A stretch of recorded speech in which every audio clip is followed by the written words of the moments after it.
1, 2, 3, 4. Screen time, screen time, screen time, screen time. It's my screen time too. Hello and welcome to It's My Screen Time Too, the podcast where two moms are just glad they didn't major in elementary or early childhood education.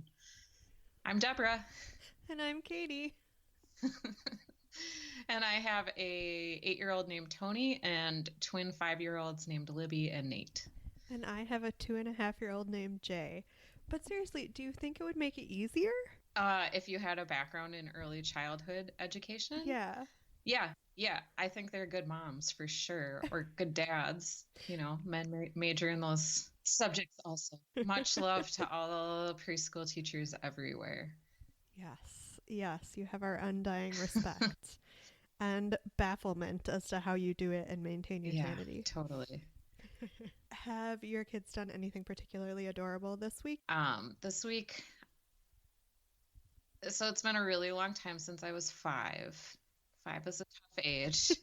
So I'm like, in my head, I'm trying to have sympathy for these kids because I really think they're similar to like my 22-year-old self, like right out of college self. Like, remember how it feels to be like an adult and you have a college degree and a job, but like your childhood and young adulthood are not that far away. And yet you can see people who are like just a couple years older who have like an apartment and sleep in a room by themselves that's a legal bedroom, you know? Or like Yes. they're married, or they have like a car that reliably starts that their parents aren't paying the insurance for, you know, and like or in office. You can see it. Yeah. Like maybe they're done with grad school, or maybe they're a few years into their career. And so they have like some actual responsibility and legitimacy that you just don't when you're 22, but you can see all the things that you feel that you should have or should be doing. And I think it's like that for 5-year-olds. Like, they know they're not babies or toddlers anymore, and they can see what big kids get to do, but they're just not ready yet. They just haven't paid their dues. And I'm trying to I remember what it was like to be 22. It was hard. I'm trying to have some empathy for their situation. See, all I'm hearing as you're saying this is, it doesn't get any easier. It doesn't get any easier. It never gets any easier. The challenges are different, though. Like, it's different. Yes, it's true.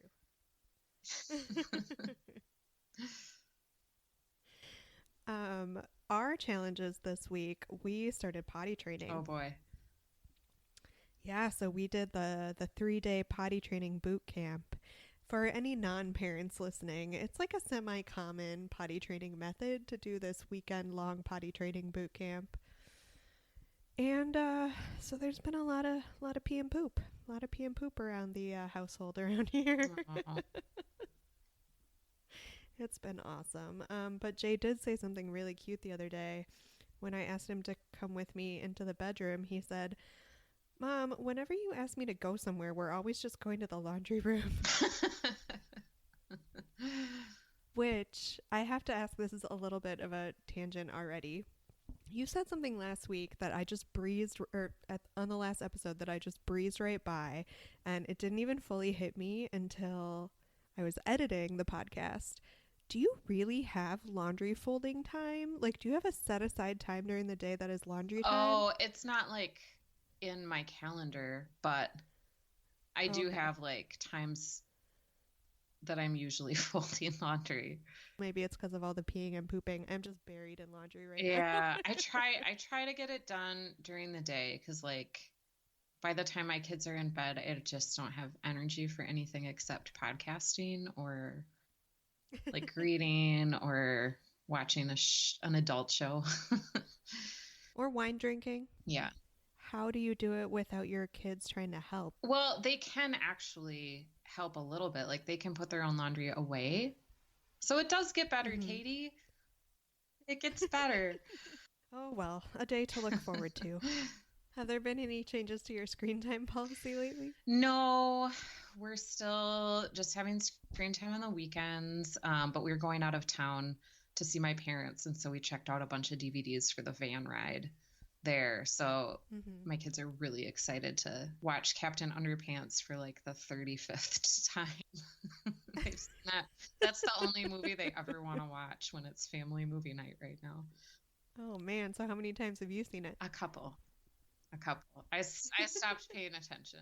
How about you? Any changes? Not really. We've been on a pretty even keel with screen time. I feel like we've tapered off from the craziness of immediate moving, and so we've gone back to like just the half an hour to an hour in the evening right before bed. It's getting a little harder to pull him away, Mm-hmm. so I'm wondering if we need to make some adjustments on that front, but I'm just too exhausted to make any changes to anything right now. Yeah. Yeah. Should we move on to the main event? Horrid Henry. Oh my gosh, I am so excited to talk to you about this. So Horrid Henry is aptly named. It follows a kid named Henry who is just absolutely horrid. Bad manners. He's naughty. He's devious. Yeah, horrid is the best way to describe him. Mm-hmm. This is a British show. There are 4 seasons that were made in the UK, and there's one available on Netflix, but it's lots and lots of episodes because they're pretty short. They're like around 10 to 12 minutes long. And it's based on a book series by Francesca Simon, who is an American author living in London. There are 45 user reviews on Netflix, and the vast majority gave it 1 star. Netflix also has the movie called Horrid Henry, but we did not watch it. And we picked it because a Facebook friend of mine posted something that was like, Horrid Henry is worse than Caillou, if you can believe that. And so we took that as a challenge. So we're going to count this as our first recommendation. So listeners, if you have a show that you'd like us to watch and just hear a discussion about, let us know. Yeah, and this is a good opportunity to say you don't have to only recommend the things that you've seen and liked. You can recommend things that you've seen and hated. You can recommend things that you haven't seen and you're just curious about. We're not picky. We're just Obviously. looking for a watch list. Yeah.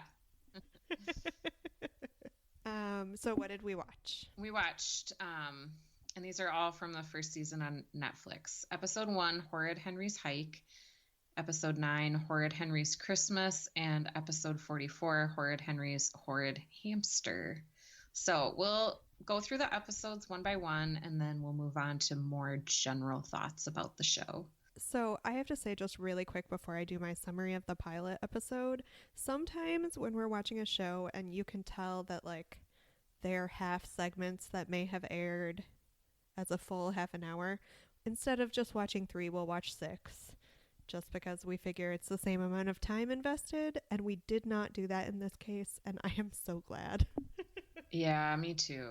Me too. I was All right, pleasantly so- surprised to discover that I just had to spend 30 minutes with Horrid Henry. Yes. All right, so season 1, episode 1 was Horrid Henry's Hike. And the basic plot was that Henry's parents forced him to go on a hike in the country instead of stay home and watch his favorite TV show, which as a premise I could kind of relate to up front because given the choice between hiking in the country and watching my favorite TV show, I know which side of that fence I would land on. Spoiler, it's the TV side. So Henry does everything he can to shorten the hike so they can go home. And these charming tactics include dipping his brother's binoculars into cow dung. He convinces his little brother Peter to climb up a tree and try and get at a hornet's nest or a wasp's nest, which is potentially lethal. Like this tiny child. Well, whatever. It was awful. So mean. So finally, he lets a bull out of its pen to chase the family so they'll get to the lake faster. And for a split second, he seems to realize that they're in actual peril. So the bull chases them to the lake. They all get colds and have to go home, where Henry's mom encourages him to just rest and sit and watch his favorite TV show, which is what he wanted all along. And that is the plot of this gem. What did you think? Horrid Henry was really horrid. Mm-hmm. my first thought was during the theme song, which I liked. I thought it was like of Alexander and the Horrible No Good Very Bad Day ripoff, like where Alexander, he's a nice kid. He just makes some mistakes and learns from his mistakes and feels bad about it. But Horrid Henry is a psychopath. Yeah, there's no remorse, and it's just constant bad behavior. Maybe the word is sociopath, but he has like no concept of right or wrong, it seems like. Not that his family seems to be doing very much to try and correct his behavior. I guess I didn't really explain the family dynamics. So it's Henry, the older brother, and he has a little brother called Peter, who is like the ultimate goody two-shoes. And then a mom and a dad. And the mom seems to have just like checked out of parenting altogether, because all she does is run in and be like, Henry, don't be horrid. Right. And that's like her only reaction. Right. And dad just seems totally clueless. Yeah. It made me think of a mom in We Need to Talk About Kevin. Did you ever read that? Oh my gosh, this is further. Yeah, when we go through the gritty HBO reboot. Yes, it totally reminded me of that. Okay, we'll get to that. So much. Do you have any other thoughts immediately related to the pilot episode? Some of the dialogue was really delightfully British. Like, they're in the parking lot and the dad is convincing Henry to get out of the car and go for the hike. And then he says, every step I take is 5p off your pocket money until you catch up. And that motivates Henry to get out of the car. And I was like, oh, pocket money, 5p. See, I was totally prepared to like this because I am a self-confessed Anglophile. I wanted to like it. It didn't help. Should we move on to episode 9? Sure. So this is Horrid Henry's Christmas, and it begins in a department store where Henry's family goes to see department store Santa, and Henry's list is predictably epic. He wants so many things. And then his brother Peter brings Santa a present for Santa, and then Peter asks Santa for a dictionary, seeds, geometry kit, stamps, and then he follows it up with, no toys, please, I have plenty. So Henry is horrid, but Peter is also awful. He's insufferably angelic. Yes. Yeah. And then cousin Steve and his mother, who Henry despises for his wealth and privilege, comes for Christmas. And all three boys go out to play in the yard. Steve and Henry get into it, like a big fight, while they're competing over building snowmen. Meanwhile, Peter is chiseling an angel sculpture out of ice. Steve and Henry are feuding, and then Steve, the cousin, breaks Peter's angel, and Henry looks like he's gonna defend Peter, but then he says, he's my brother, so I get to break it. And they demolish the angel.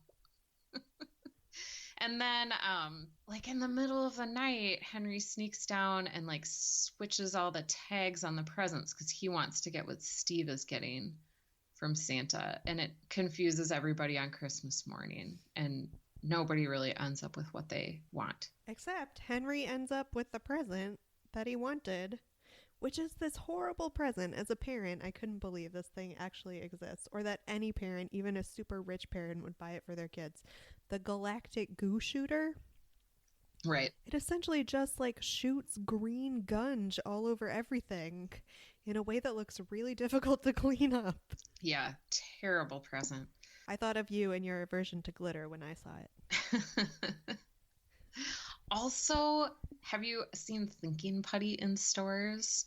No, it's not. That's not the sand stuff, is it? No, this is something different. It's kind of like silly putty, only stickier, and you're just supposed to work it with your fingers like one of those stress balls. And my kids got some as a trinket in a gift bag, and it stained one of our basement couch, which is a throwaway couch anyway. Not a big deal, but thinking putty is not allowed in our house anymore. Ugh, yeah. Yeah. Stick to silly putty. That stuff bounces. Right. So what did you think of the Christmas episode? I thought there were really funny moments, which I've highlighted already. I thought there was definitely some humor to it. It has no, I mean, it's like the opposite of like a fable, a story with a moral. Yeah.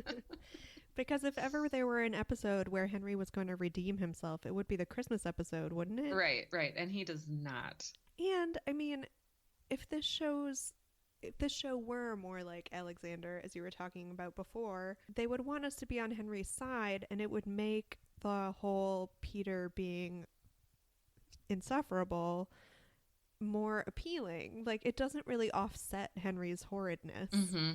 But it totally could with just a couple tweaks to the character. Do you want to move on to episode 44? All right. So episode 44 was Horrid Henry's Horrid Hamster. And okay.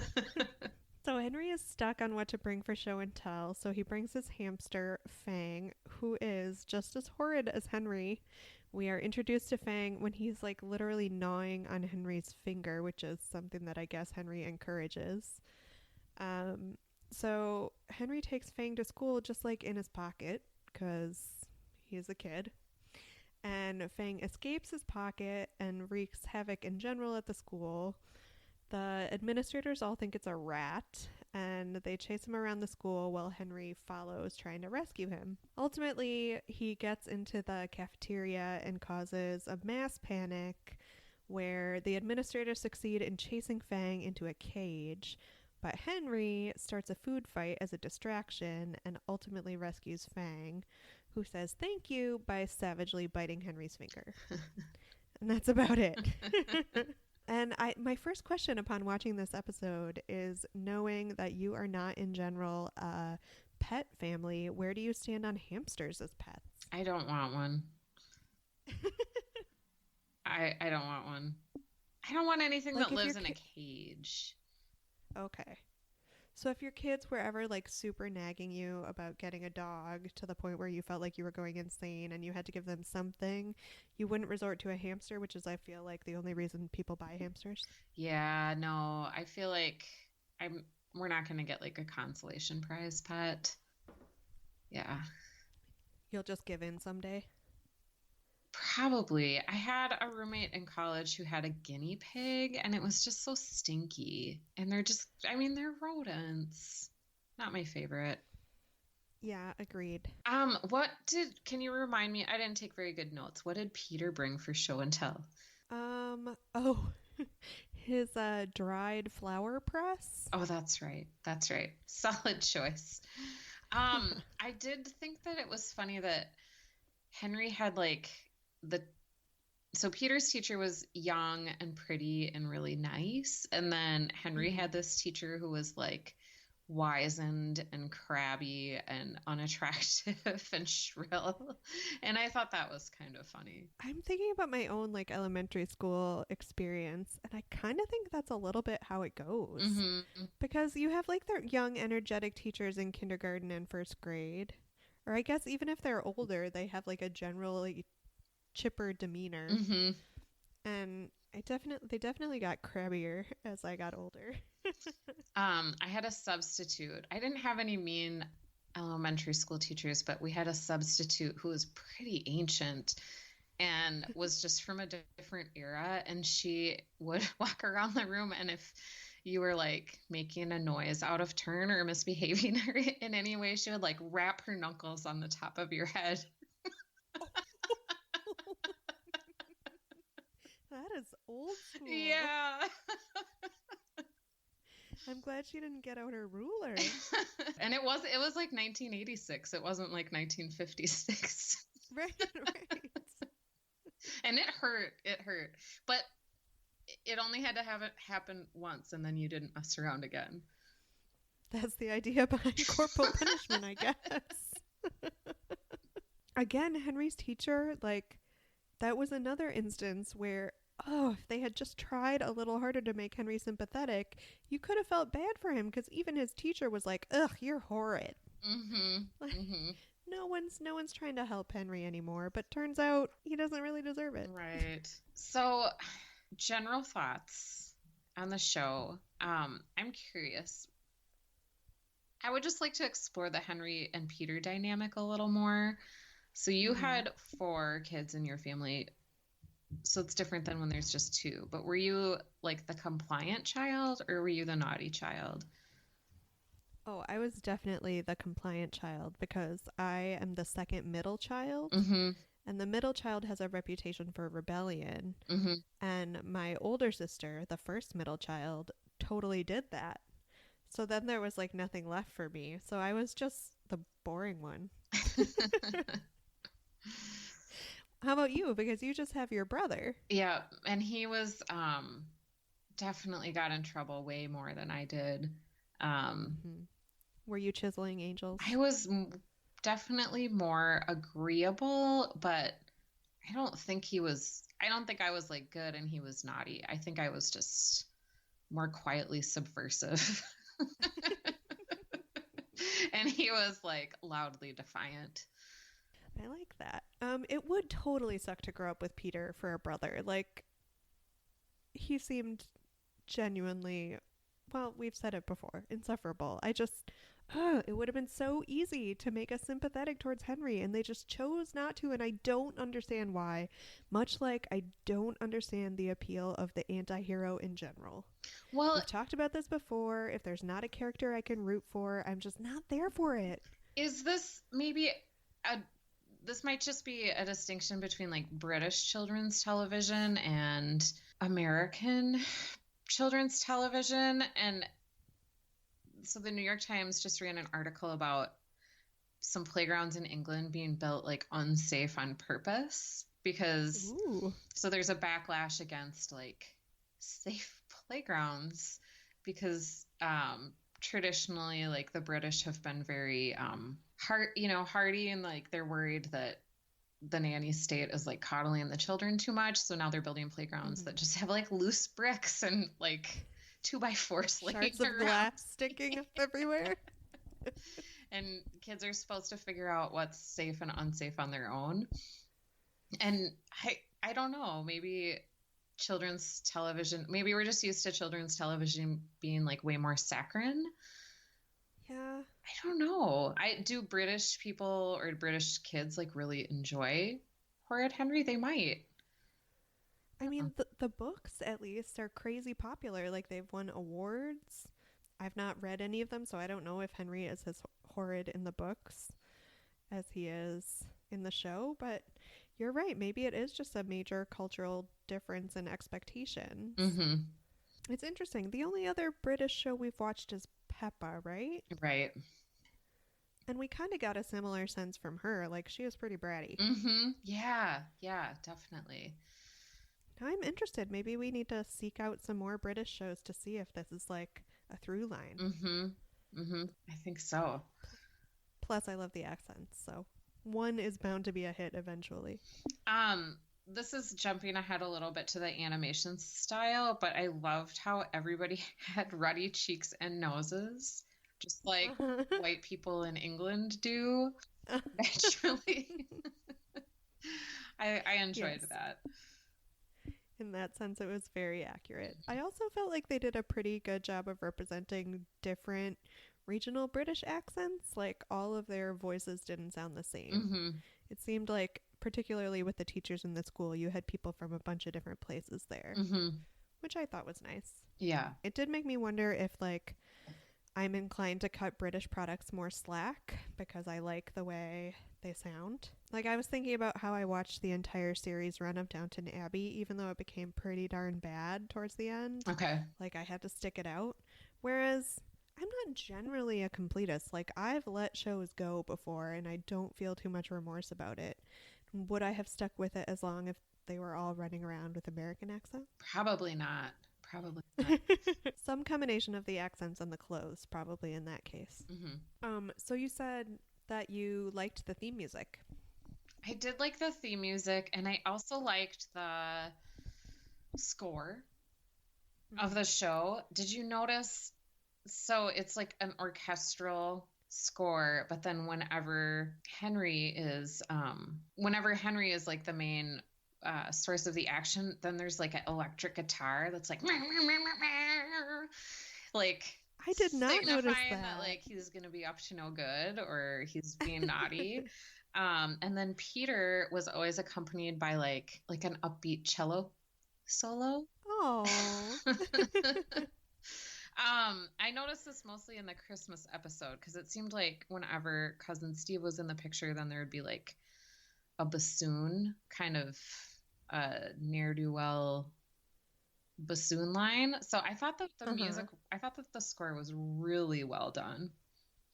I like that. Yeah. I can't believe that I missed it, but it must have been so well done that it just flowed over me as it was meant to. Yeah, it reminded me of, did you ever watch the series Little Bear, like based on the books? A very little bit, because it was on in our childhood, right? This was of our... I'm not sure. I want to say it's from like the 90s. I recorded a bunch of episodes when Tony was little, and we watched them because he liked the books, and the music was like just beautiful, like chamber or symphony music in the background. So it kind of reminded me of that. Yeah, that's really interesting. I was not paying enough attention. I was just filled with hatred for the whole endeavor. Understandable. We can go back to, we need to talk about Kevin now, I guess. What adult movie or TV show would you compare this to? Yeah, well, we need to talk about Kevin. So for people who haven't, and it's a movie, right? Based on a book. I have not seen the movie. I've only read the book. I've only read the book too. So Lionel Shriver wrote the book, and she's a really good author most of the time. And it's pretty much inspired by the events of Columbine. And it's told from the perspective of the mother who ends up raising a kid that she knows is kind of off. And he ends up committing like these really horribly violent acts. I won't spoil it. It's a good book, but it's disturbing. When did you read it? Did you already have kids? Yeah, I read it when Tony was like a baby. And I told our friend... Were you terrified at all? I told afterwards? our friend Leah that, and she was like, "What the hell are you thinking?" Yeah, you walked into that one. It's not like you didn't see the plot synopsis. So maybe not the best time to read it, but I thought it was really a good book. Yeah, it was really affecting. Like, well, it was terrifying. It was really scary. Like this woman had all of these feelings and intimations about what was wrong with her son, and yet there was essentially no recourse for her. And he was an expert manipulator from the beginning, which Henry is not. He's not an expert manipulator. Yeah, but I feel like in that book, like, I think the dad was more wanting to intervene and the mother was a little more emotionally removed. The only thing I remember was the dad. The dad was more easily played by Henry, by Kevin, though, wasn't he? I don't know. I still think about that book sometimes. Like, it creeps me out. Like, what would you... Ugh. I don't know. The movie I didn't see just because I felt like it was enough to be terrified once, and I didn't need to go through that again, even though it's starring Tilda Swinton, who I really love. Yeah, I have no interest in seeing the movie, having read the book. I know how it turns out, and it's awful. Yeah, that's enough. So that, I think, was an obvious comparison that we both reached for. I also thought about Bad Santa. You know, I've never seen that. Oh, really? It's so funny. Because Billy Bob Thornton plays a department store Santa who's like a criminal. Like, he's a criminal. He's terrible. He's everything that Santa is not. Like, he's skinny. He's like a heavy smoker, heavy drinker, petty thief. Does he learn the true meaning of Christmas? But you do kind of root for him because he does take like a child under his wing, and he is like nice to his girlfriend, kind of. So he has some redeemable qualities. Whereas you just need that one hook. Yes. Yeah. And Henry has nothing. Yeah. Yeah. I mean, it made me think of all those other very popular in the early aughts and, moving forward shows where it's like every prestige television show had to be about an anti-hero. And I bit off on it and I started them all and I did not finish any of them. Sorry, Mm-hmm. Breaking Bad. Sorry, Sopranos. Sorry, Boardwalk Empire. No, no, no. I'm not interested in that sort of character as a protagonist. Like, you need to give me something about them that is redeemable. Oh, And you don't need to argue with me about Tony Soprano. I know there were layers there. I just wasn't interested in sticking around long enough to find it. Breaking Bad is a good one. Walter White is a good comparison to Horrid Henry because he's similarly awful. You know what?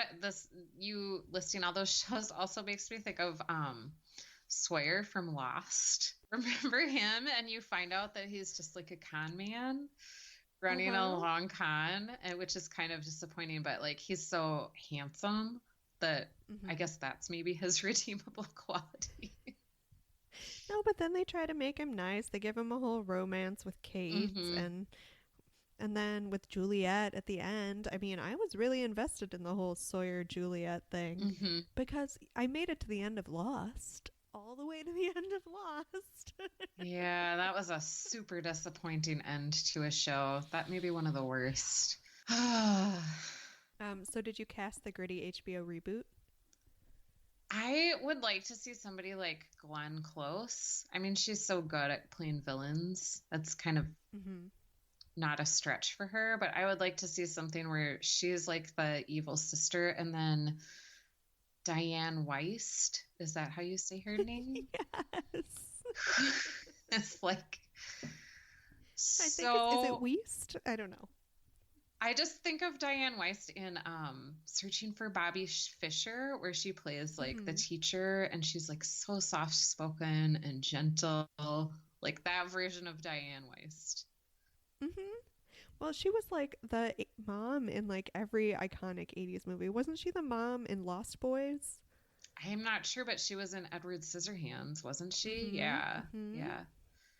And that same like sort of just relentlessly chipper attitude. Yeah, that's a good pick. That's funny because I had also written down a comedy about adult siblings where only one's accomplishments are recognized and celebrated. So do you think that Horrid Henry is just a riff on the prodigal son, like the biblical story? You're going to have to refresh my memory because the only thing I know, being a bad student of the Bible, is the phrase that everyone says, whoa, ho, ho, the prodigal son returns. That's all I got. Well, let's see how I do with this. So there's like a father, and he gives each of his sons like their share of his. He gives them their inheritance, basically, and like the older son like takes off, and they don't see him for a long time, and he totally squanders it. Like he gambles and loses his inheritance and ends up destitute and is doing like who knows what. And then the younger son like very wisely invests and works with his father on I don't know, like I want to say ranch, but like that's not the word they use in the Bible. And then the prodigal son returns and the father like welcomes him and throws him a party, and the younger son is understandably miffed because he's been there all along and the dad has never thrown him a party. And it's like an allegory for like God's love for his followers, and God loves you no matter what, even if you squander what he's given you and go off and sin for years and years, like you can come back and he'll still love you. So is the idea that the prodigal son has reformed, or like you can still be a total jerk? I think he comes, because if that's the case, then I think Horrid Henry, yes, but I think he comes back and he like prostrates himself in front of his father and asks for forgiveness. So Horrid Henry's not exactly there yet. But you're right, that is a trope that's everywhere in a ton of TV and movies. I mean, the first thing that came to mind when you started telling it was a young Brad Pitt in Legends of the Yeah, yeah, totally. Fall. So if the Horrid Henry gritty HBO reboot was starring someone like a young Brad Pitt, I might bite the bullet and watch it, at least for the first couple seasons. Mm-hmm. I also thought it would be cool to do a gritty HBO version starring just one of those creepy children from a horror movie. Oh my God. You don't even have to say any of them. I just wouldn't watch it. Creepy children from horror movies are so creepy. I know, that's the point. So I thought they would make maybe a good Horrid Henry. Yeah, they totally would. Or We'll just up the intensity level. or Carl from The Walking Dead. Oh, poor Carl. I It's hate not that his kid. fault. Are you all caught up? No, not at all. I stopped watching when it was that really horrible character, Tegan. Is that his name? Oh, yeah, Negan. Negan. Yeah. Negan. We have stuck with it, so we are all caught up. And they were recently showing some montages of like the early days of the show. And that kid was super young when the show Yeah. started. And yeah, he was insufferable and doing lots of stupid stuff that you wouldn't want your kid doing during the zombie apocalypse. Right. So, Do you think... oh, go ahead. I think we're going to ask the same thing, so you can go ahead. I'm going to guess no. I don't think you would ever watch this alone voluntarily because I definitely would never watch this voluntarily. Oh, yeah. Yeah, no, that's a strong no. Which leads into 10 seconds on whether this is good for our kids. I actually did watch this with my 5-year-olds, and after each episode, they were just like thrilled to be watching TV on a Monday outside of the regular screen time weekend situation. And after each episode, I was like, isn't Henry naughty? And they agreed that he was really bad and they would never be like Henry. But I think maybe this is just my Americanness showing, but I don't think it's good for kids to watch.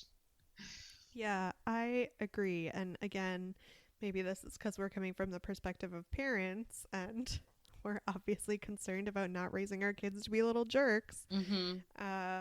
But I actually watched this with Jay too, for the first time ever. And I mean ever in Jay's life. He was like, Mommy, I don't want to watch this. Oh! Like every time we got to a new episode, he'd be like, Mommy, I don't want to watch this.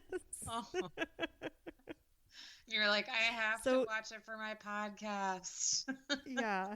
Even a screen time starved 2.5-year-old did not care for Horrid Henry. Oh, that's funny. So how many stars would you give this on our rating system?